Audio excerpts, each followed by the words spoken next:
The thick winter ice has completely dissolved into crystalline streams, leaving rows of yellow dandelions to decorate the vast green meadows.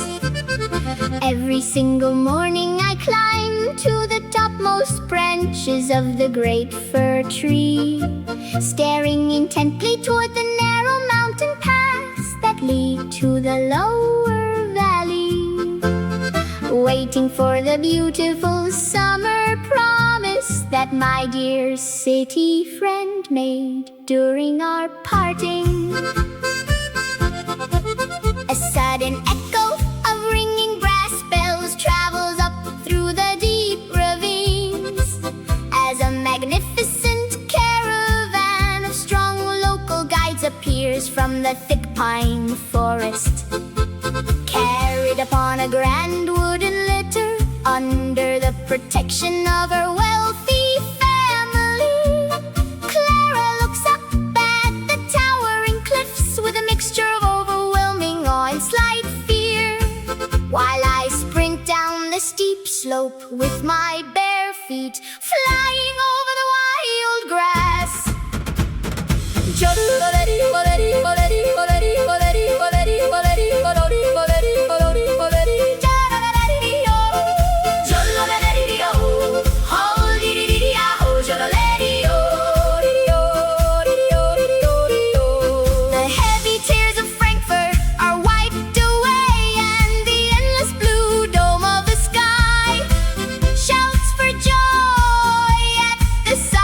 Of our embrace,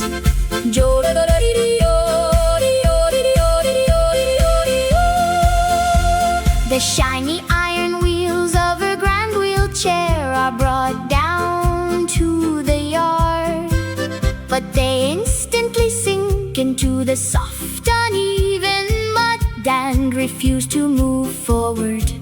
Accustomed only to the perfectly polished marble floors of her father's grand palace, the fragile girl shrinks back in absolute terror from the buzzing mounting insects, flinching as the curious white goats push their wet noses against her expensive dress.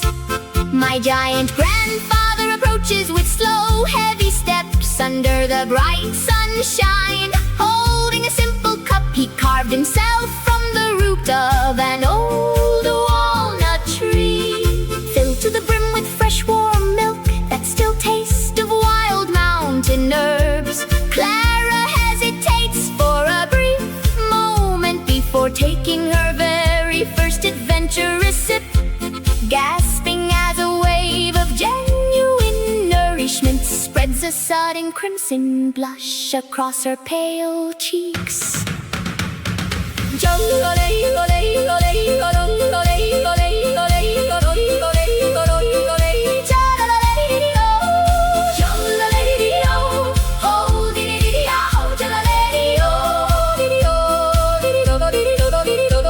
The artificial walls of the city are broken down, letting the raw power of the living earth rebuild a broken spirit from its foundation.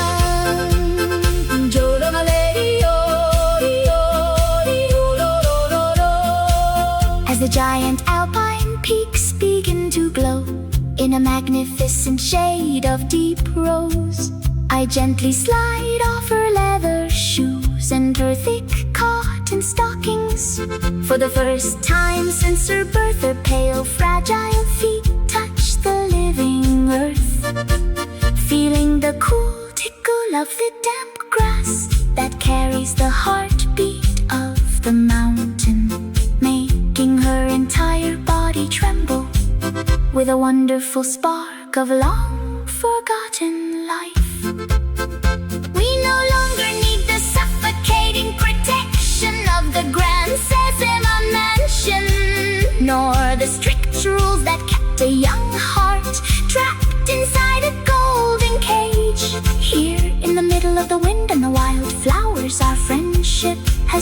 its true home.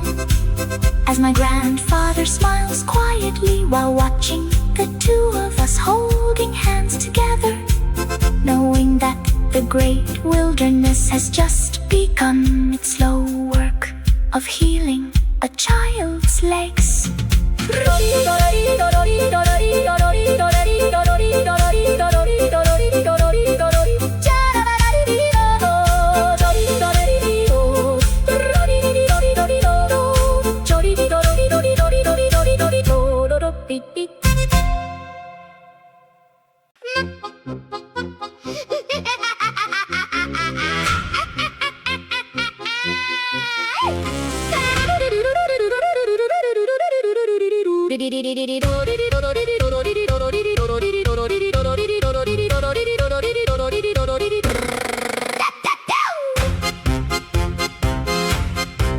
The brilliant alpine summer sun shines brightly upon the high pastures, but a suffocating darkness takes root inside Peter's young chest.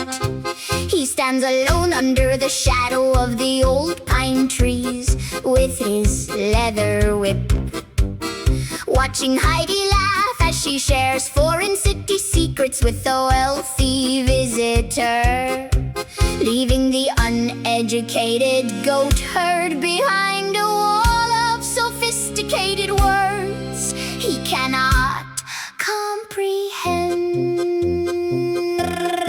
No longer do my bare feet run across the high ridges with my true companion, for her entire day is now dedicated to pushing that heavy iron machine. The fragile girl from Frankfurt smiles with an innocent, flawless grace, but to my bitter eyes, her expensive wheelchair looks like an invading monster, whispering that if this metal object disappeared, my old friend would surely return to me.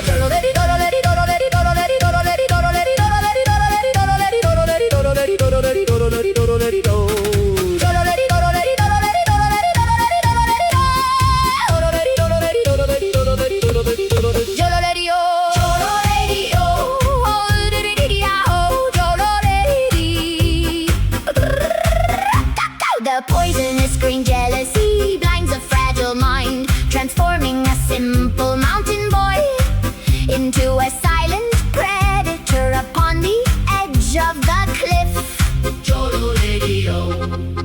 Heidi sprints toward the distant meadows to gather wildflowers for a crown, leaving the two of us alone on the narrow ridge that overlooks the steep ravine.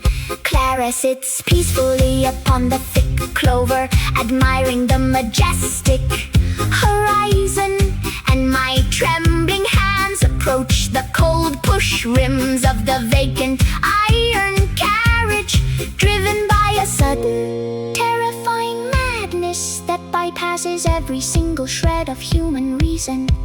With one desperate, furious push, I send the grand machine over the steep incline, watching it accelerate down the rocky slope like a falling meteor. The expensive iron frame twists and shrieks as it smashes against the massive boulders, splintering into 100 useless pieces of jagged metal and broken spokes, filling the quiet canyon with a terrifying roar of absolute destruction.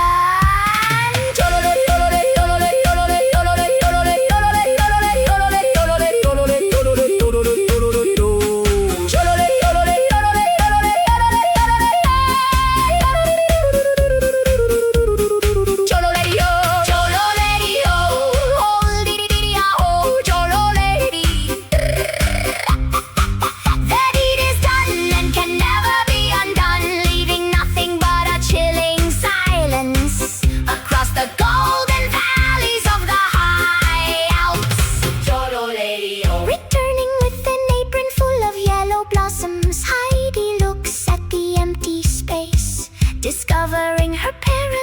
companion lying helpless upon the grass. Her piercing scream of pure horror echoes against the giant granite cliffs as she stares down at the smoking wreckage scattered across the bottom of the gorge, while I hide behind a massive rock, staring at my own hands in absolute terror. The peaceful sanctuary of a mountaintop has been fractured by human malice, stained by the heavy sin of a boy who could not bear to be forgotten. We no longer hear the sweet pastoral music of the winding streams, only the frantic weeping of two frightened girls stranded on the high ridge, as the beautiful summer evening wraps the scene of the crime in a mocking shade of gold.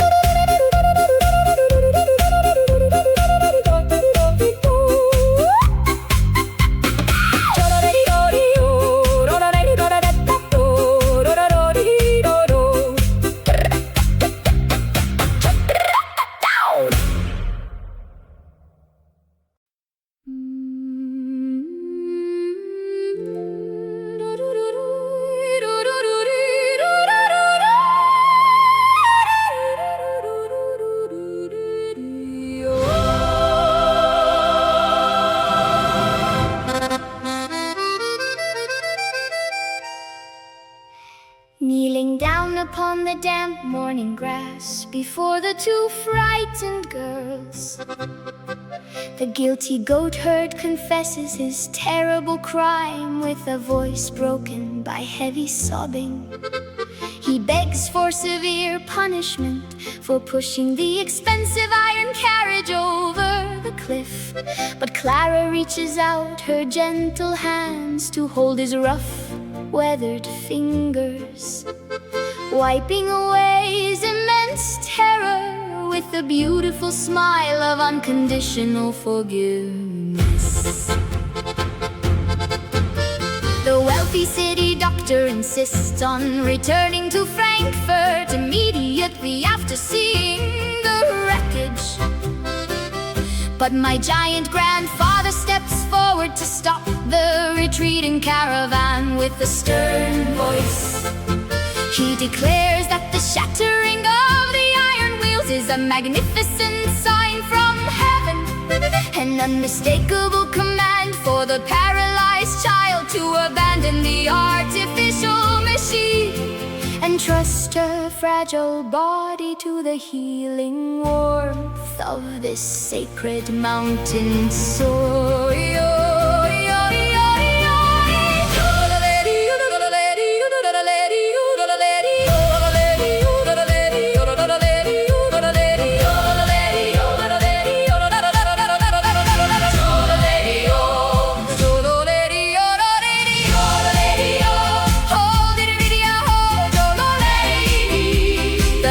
Chains of resentment are melted away, and the glorious summer sunshine blesses our united hearts with an eternal peace.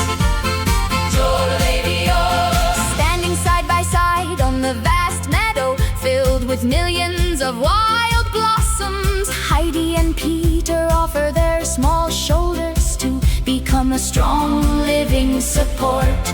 Clara cast off her heavy leather shoes to expose her bare, pale feet to the earth, trembling violently as she forces her asleep muscles to carry the immense weight of her torso, pushing forward step by agonizing step through a curtain of hot sweat and emotional tears. The two faithful companions slowly loosen their grip and take a step back, leaving the fragile girl entirely alone in the middle of the silent pasture. For one breathless second she sways dangerously like a reed in a heavy storm, but her inner spirit awakens with the roaring power of the high alpine winds, straightening her back until she stands completely upright on her own two legs.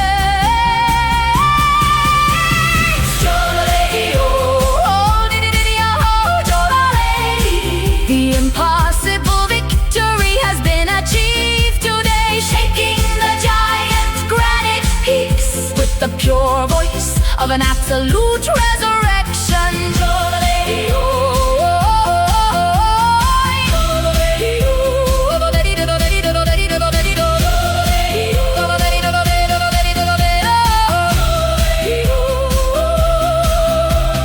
Watching from a distance, the wealthy father drops to his knees in the dirt, weeping loudly as he witnesses his beautiful daughter walking without any assistance.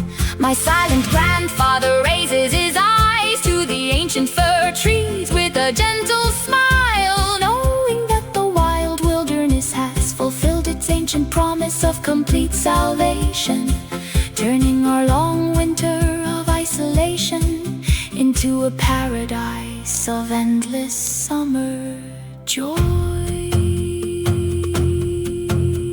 We hold our hands tightly as three eagles who conquer the deep valleys of sorrow, running across the high ridges like wild birds newly released from their cages.